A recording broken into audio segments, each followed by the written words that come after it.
It all started with a night nobody could forget. The stage lights dimmed, the crowd was buzzing with excitement, and everyone expected just another incredible performance from Kirk Franklin. But what happened next took everyone by surprise and left fans speechless. Kirk walked on stage with his usual energy, hyping up the audience, and the atmosphere was electric. He was known for turning every concert into a moment of worship, a celebration that made people feel alive. But as the crowd cheered his name, something unexpected happened that nobody saw coming. Out of the darkness, CeCe Winans stepped into the spotlight. There had been no announcement, no promotion, no clue that she would be there. And in that very moment, the entire room froze for a heartbeat before erupting in screams and applause. People stood on their feet, phones flew up in the air to record, and some were even crying. It was as if heaven itself had placed her on that stage.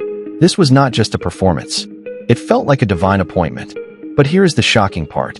What appeared to be a sudden surprise had layers of secrets behind it that nobody was ready to hear.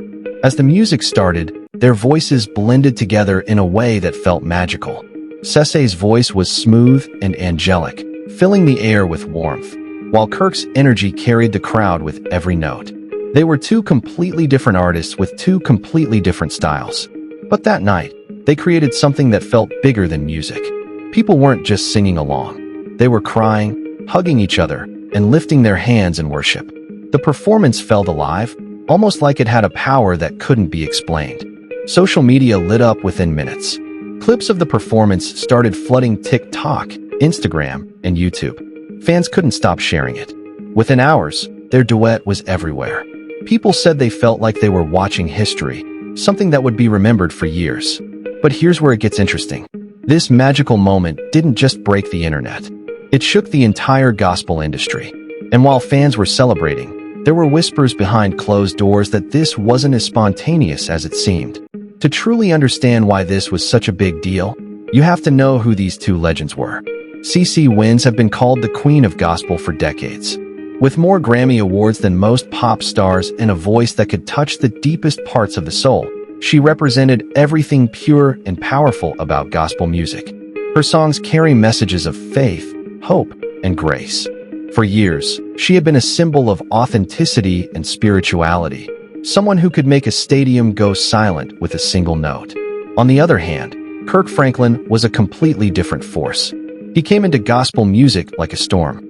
He brought hip-hop beats, R&B sounds, and a style that pushed boundaries. At first, critics said his music was too modern, too bold for gospel. But over time, he changed the entire genre, making gospel music accessible to younger audiences and bringing it to mainstream platforms. Together, these two were like fire and ice, tradition and innovation. For years, fans had dreamed of a duet between them, but it always felt like a fantasy. And then out of nowhere, destiny took an unexpected turn. But the craziest part was this. Industry insiders claimed this wasn't a random moment of inspiration. According to whispers from people close to the artists, this performance may have been carefully planned for months, maybe even years.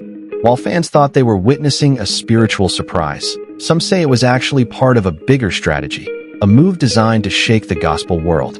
CeCe had stepped back from the spotlight years earlier, focusing more on family and ministry, but her recent comeback album had brought her back into the headlines. Kirk, meanwhile, had been in the news for both his music and some controversies that kept him trending. Pairing them together at this exact moment felt almost too perfect. And this is where it gets interesting. Many now believe that this night was no accident. It was a calculated moment to remind the world that gospel was still alive, still powerful, and still able to dominate the charts. But if that's true, then who really planned it? Was it the artists themselves, or were there bigger forces pulling the strings behind the scenes? After that unforgettable night, the story behind the performance began to unravel. While the world celebrated what seemed like a once-in-a-lifetime moment, those who knew the gospel industry well started asking questions. Nothing that big ever happened by accident. In fact, if you trace the events leading up to this duet, a very different picture began to emerge. One filled with strategy, timing, and a few whispers that hinted this holy surprise was years in the making. CeCe Winans, despite being a living legend, had stepped out of the spotlight in the late 2000s. She focused more on ministry, her family, and her church. And while she never disappeared completely, her presence in the mainstream gospel world had become rare. Fans missed her on big stages and national television specials. Her absence created a sense of longing, a gap that the industry couldn't quite fill. And in music, a gap like that was always waiting for the right moment to be filled. Meanwhile, Kirk Franklin was doing the opposite. He was everywhere, constantly pushing gospel into new spaces, collaborating with mainstream artists, and using his bold style to keep gospel relevant. He was a bridge between church culture and pop culture.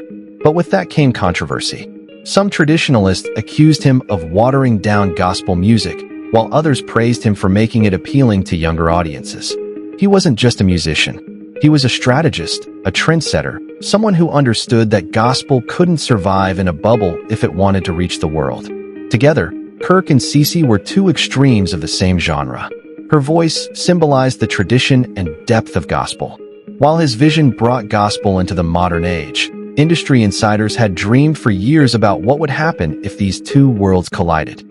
But for a long time, it was just talk. Then came the turning point. Gospel music was facing an undeniable challenge. Streaming platforms had changed the game, and genres like hip-hop, R&B, and pop were dominating charts and playlists. Gospel wasn't getting the same attention, and even some of its biggest stars were struggling to stay in the spotlight. Behind the scenes, powerful figures in the music industry, producers, label executives, and event organizers began discussing the need for a major moment to bring gospel back into mainstream conversations. And who better to deliver that impact than CeCe Winans, the queen of gospel, and Kirk Franklin, the architect of contemporary gospel. It was a dream collaboration that had the potential to shake the music world. The timing couldn't have been better. CeCe had just released her album, Believe for It, which brought her back to the top of the gospel charts and reminded the world of her unmatched talent.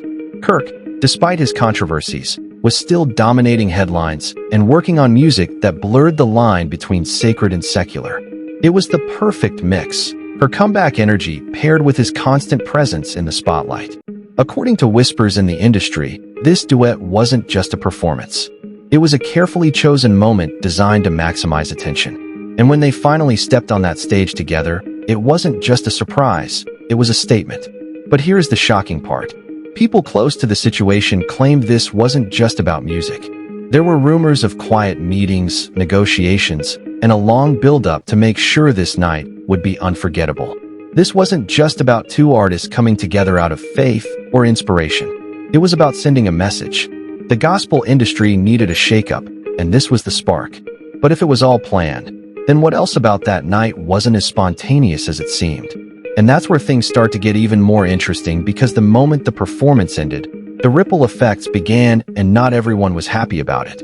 The night of the performance may have ended, but its impact was only beginning to unfold. Within hours, videos of CeCe and Kirk's duet flooded every corner of the internet. Fans who weren't even present at the event felt like they had been there thanks to the countless clips circulating on TikTok, Instagram, Twitter, and YouTube. By the next morning, their names were trending everywhere. Gospel music, a genre often overlooked by the mainstream, had suddenly become the center of attention. Streaming numbers skyrocketed, downloads surged, and radio stations began playing clips of their performance on repeat.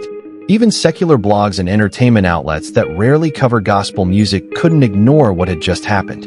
This wasn't just a performance. It was a cultural shift. But this is where it gets interesting.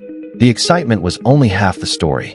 Behind all the applause and headlines, debates and controversies started bubbling. Fans and critics quickly split into two camps. One side celebrated this moment as a revival for gospel music, calling it a historic collaboration that had reignited faith in the genre.